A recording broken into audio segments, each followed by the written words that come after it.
আজকের ভিডিওতে আপনারা দেখাইমু সুরমা নদী এবং কুশিয়ারা নদীর বর্তমান পানির অবস্থা। এই হোয়াটসঅ্যাপ গাইজ কিতা খবর আসুন হল বালা আশা তো করি আপনারা হল আসুন বালা। তো গাইজ নতুন আরেকটা ভিডিও লই আইছি আমি অসীম, আর আপনারা দেখরা অসীম দাস ব্লগ। আজকে আপনারা দেখাইমু সুরমা নদীর পানির অবস্থা। আমি বর্তমানে আছি সিলেট গ্রিন ব্রিজের একটা ঘাট আছে সাইটে, ও ঘাটের মাঝে দেখতাম পারলাম 60টা সিঁড়ি কিন্তু এখন বর্তমানে বাওয়াইল রয়েছে। সকালে আসিল 9টা সিঁড়ি বাওয়াইল, এখন কিন্তু 2টা পানি ডুবছে।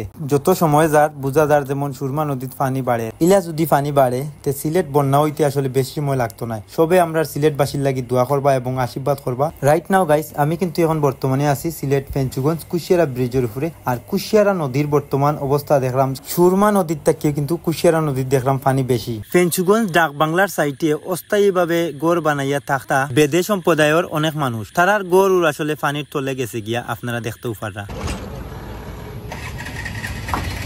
এখন বর্তমানে আমি আছি ফেঞ্চুগঞ্জ হাসপাতাল রোডও, আর হাসপাতাল রোডও দেখতাম পারলাম যে অনেকটা পানি ঢুকছে। নিচু এলাকাগুলাত কিরকম অবস্থা হইব আপনারা তো বুঝতেও পারা। আপনারা সবাই বন্যা কবলিত মানুষের লাগিয়ে দোয়া এবং আশীর্বাদ করবা।